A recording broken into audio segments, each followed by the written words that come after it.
Can we talk for a minute about our Integrating Heart and Mind workshop? Absolutely. I'm excited. It's coming up in the fall of 2024. I'm so excited. We changed the format to make it more accessible to people with like work schedules and personal schedules. And so this time we're going to do it 3 hours on a Friday afternoon or evening, depending on where you're at, and 5 hours on Saturday for 2 different weeks in September. Yeah, it's so great. Like if you're finding yourself stuck in like sticky bad patterns or having communication issues or something like that, or if you want to just like get closer and trust yourself or your partner more, this is the workshop for you. Yeah, and individuals are welcome, couples are welcome. If you're interested in really thinking through how to serve yourself well inside of your relationships, then we've built a workshop that will support you in finding the ways that are just right for you. To sign up, head over to our website at whydoesmypartner.com/events. We hope you'll join us. Welcome to the Why Does My Partner podcast. I'm Jules. I'm Vicky. And I'm Rebecca. We're your hosts. We're also couples therapists and messy humans bumbling through our own relationships every day. We met at a training, and our secret sauce is that we and our partners became fast friends. Between us, we have more than 40 years of experience holding hard relational questions with our clients. We're going to bring those questions here. And together, we're going to take a stab at answering those questions. This podcast is not a substitute for couples therapy. If something you hear in this podcast stirs something deep within you about your relationship, reach out to a couples therapist in your area. We also love to hear your questions, so don't forget to go over to whydoesmypartner.com to leave a question of your own. Our next live workshop, Integrating Mind and Heart, will be held online from September 22nd to 24th, 2023. If you want to get closer and trust each other and yourself to get through the hard moments, this is the workshop for you. Sign up at whydoesmypartner.com/events. Welcome back. I'm Vicky. I'm Jules. And I'm Rebecca. And here's today's question. Why does my partner want to hurt me so much? Ouch. Because your partner sucks. This one's hard. It's so sad. You know what, though? I get asked this a lot. And here's the thing, is that I'm just noticing this. It comes out so differently inside of couples work. So if I have both people here, I don't get this question this directly.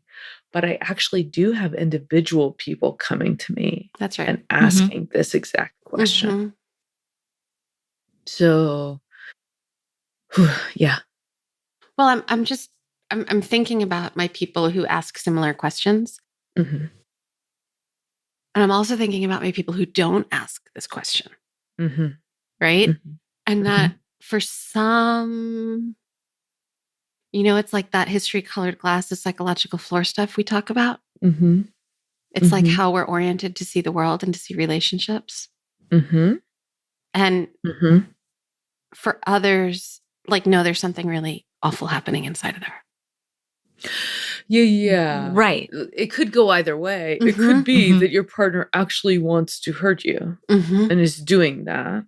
And it could be that you're feeling hurt and are guessing that means that your partner wants to hurt you. And maybe they don't. Can we introduce the term that we learned? Oh, yeah. So we have a friend from Tel Aviv who says this. Thank you, Oli. You're awesome. Who introduced us to a term from Israel. It's eating Hebrew. Your movie. Yeah. Yeah. Can you say the Hebrew? I think the Hebrew sounds like, I don't speak Hebrew. I've learned how to sound it out over the years. But I think it sounds like le'echol stra'im. I don't know. Sorry if for I all of slaughtered those who do speak Hebrew. Please call in and correct us.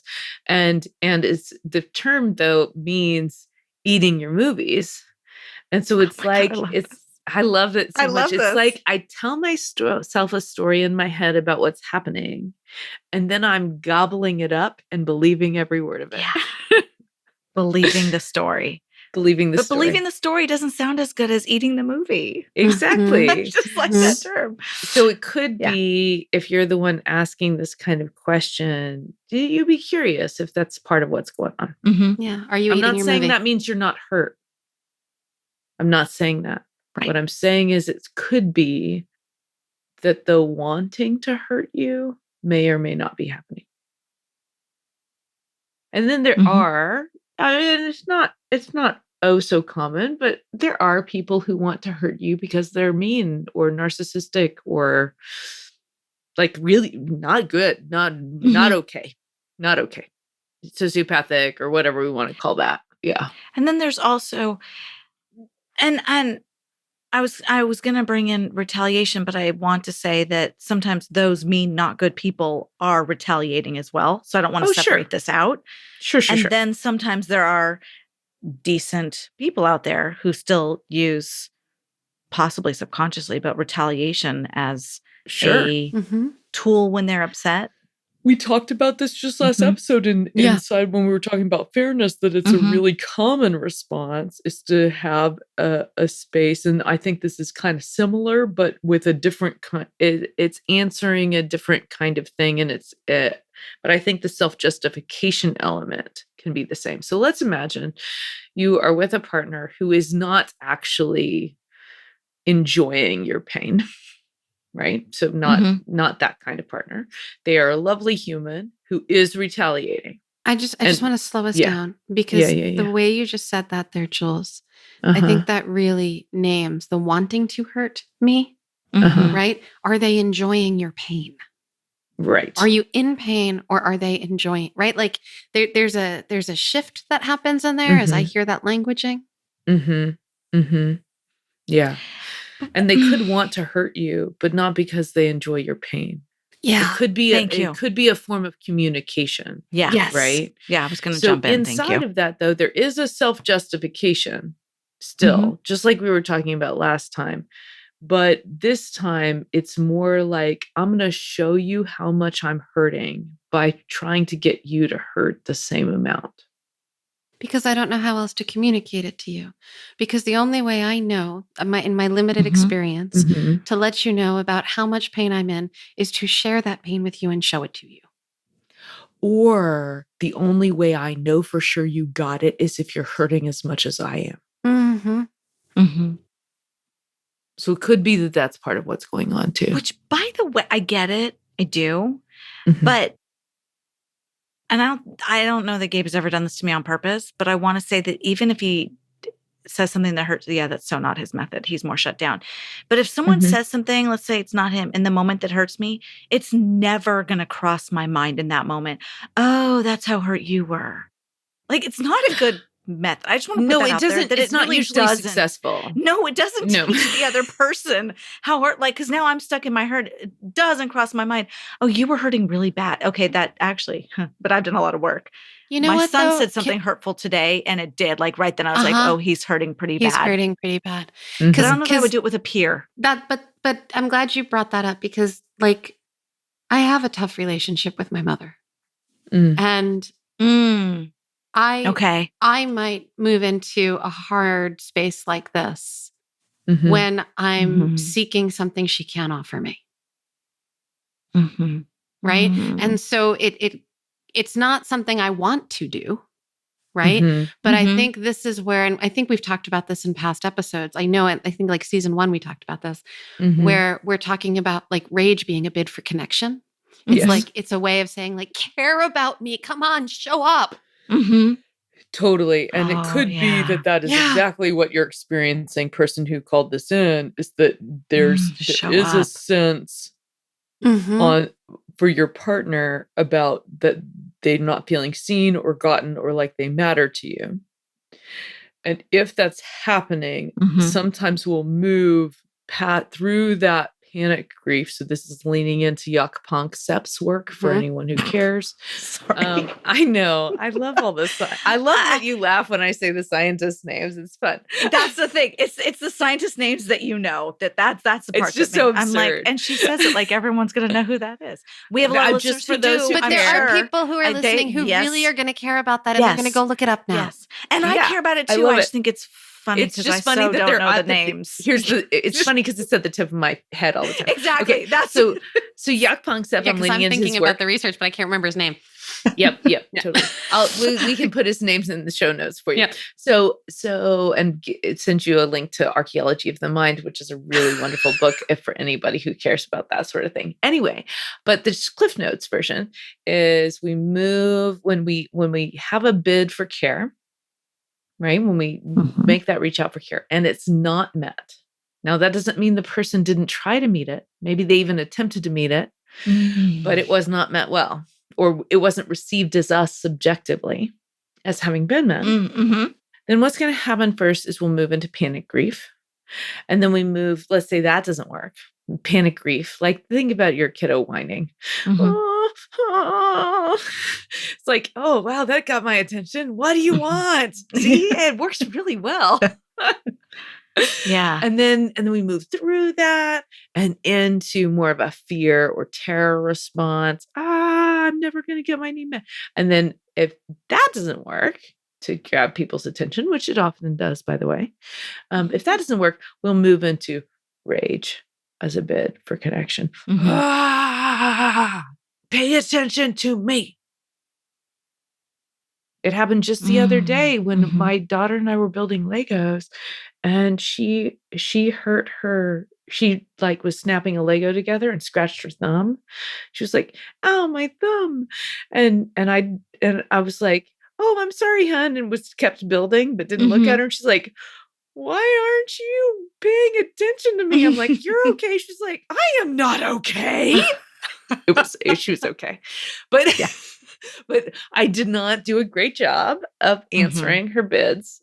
And then it moved into rage and she got my attention and we moved back into repair and connection, right?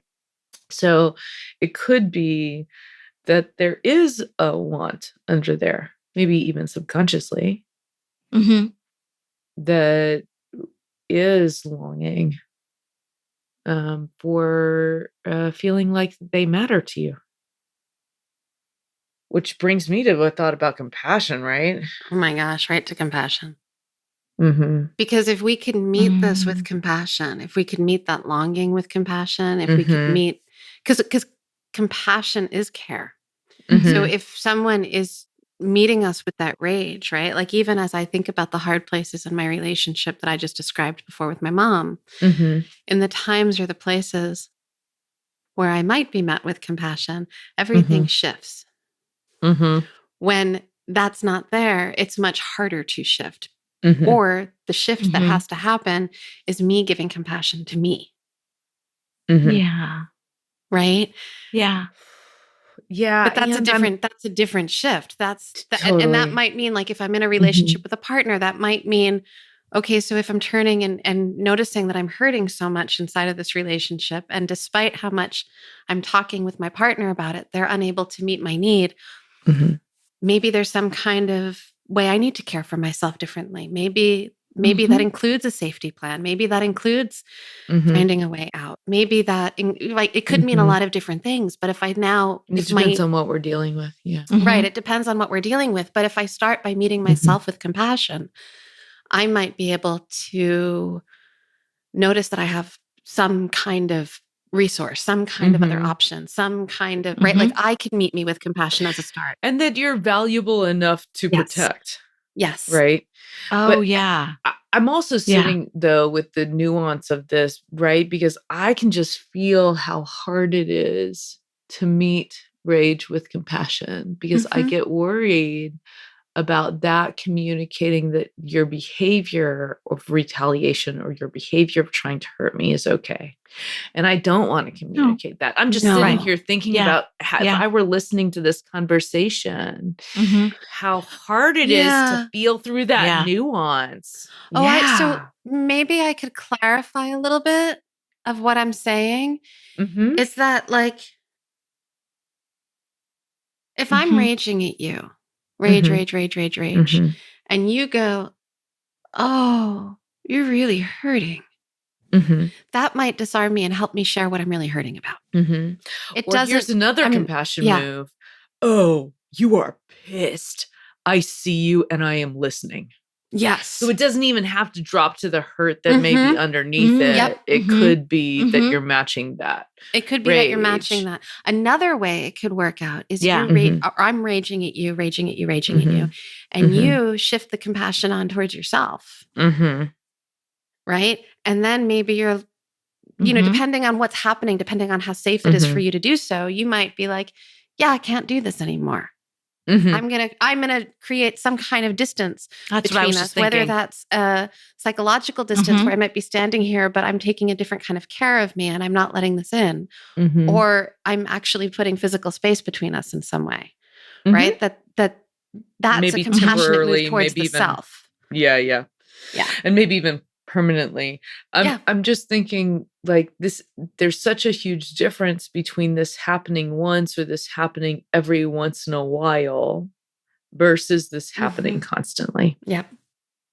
And if you are in a relationship where this is happening really constantly, and you've decided it's not okay for you, which is not for me to say what is not okay for you. But if you decide it's not okay for you, it may be time to have meta conversations or safety plans or leave. Like this, I don't want any hope for showing up in relational health and maturity to mean you're compromising your safety and deep emotional well-being. That doing it for in that way that costs you that big isn't a good relationship between you and you, right? That's that self-compassion piece you're talking about. Yeah. It's so hard to tell with this question. Well, I don't know, right? Well, we don't have all the info. Sometimes we get questions with a lot of information, and sometimes we just get a question. This is one of those just a questions. So we don't have the story inside and behind and underneath around about this question. Yeah. Because I'm wondering how big I'm wondering, not to minimize it to say it, I'm wondering how big and serious it is or not. And I'm just, like Jules is saying, I'm just wondering. Well, but I think that's why we're answering it from both sides, right? Like, are you eating your movie? Is this a story that you might be making up and then eating and believing? Or is there something actually happening here that's really not okay? Right? Like, or somewhere in between. Mm-hmm.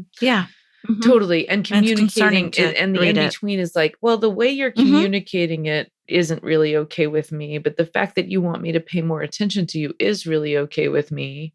And so I meet you where you are with that anger, or I meet you where you are with that. I see that you're hurting and I'm hurting now too. And I hear you and you need something from me. Let's talk about that. But let's also, on the back end, talk about how next time we can address this in a different way. In a different way. Right. Can we start looking at the pattern that's showing up here, and can we do this differently? Right. Yeah. And if I'm with someone who enjoys hurting me, that's a different animal. Right. That's a totally different story. Yeah. This kind of nuanced meta conversation is for when you're in a relationship with somebody who really is showing up for you, and at some point maybe has learned to. I'm just thinking about how many people over the years I've seen who really do. It's that I was mentioning it earlier, feel like they're gotten when they see that you're as distressed as they are. Yeah. I'm also thinking that at different points in my own evolution, at different points in the evolution of many of my clients that I've worked with, the ways that our old stories, our old knowings, our history-colored lenses hit us and help us interpret what's happening for our partners and what, right? Like that story that we might be eating. Right? That movie that we might be eating. Right. And to be super clear, you cannot not play the movie. You cannot not tell the story. You can choose whether or not you eat it.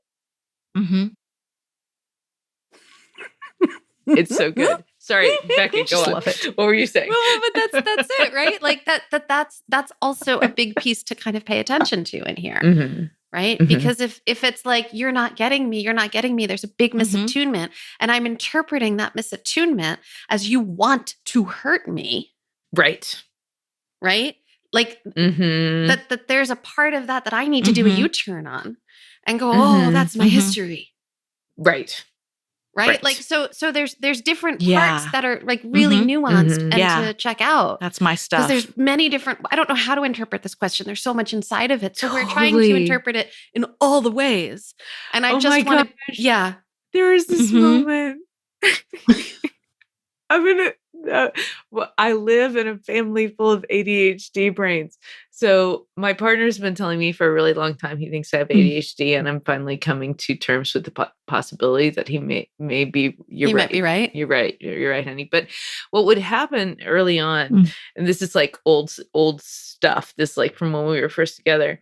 I would walk into the kitchen and half the cabinets would be open, like they're just standing open, and I'd be like going to close them. And then I'd tell I was like, are you trying to drive me crazy right now?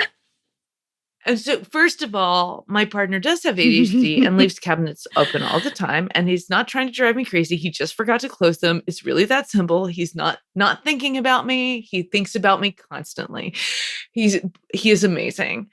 It's not that. But get this. Not only was I wrong about that, but half of the time, now that I've watched myself a little bit more, I'm the one leaving the cabinets open. It's like half and half. So 50% of the time the cabinets are open because I left it open. And 50% of the time it's open because he left it open. And all of the time I was making up a story he was trying to drive me crazy. Okay, so that's an example. That's an example. So now I'm making a U-turn and I'm going, that's a really good example. No, we both have brain differences that make remembering to close cabinets a little bit difficult. Yep. And it's not personal. And also, he is not the only one leaving cabinets open. But if it's one of those cabinets in your house that's really high up, it's probably you. It's definitely me because I'm super tall. But yes, even the low ones, there's that. Me. You know where I caught it is I kept leaving my own bathroom cabinet open. And I was like, Jules, you need to stop being judgy with a bear.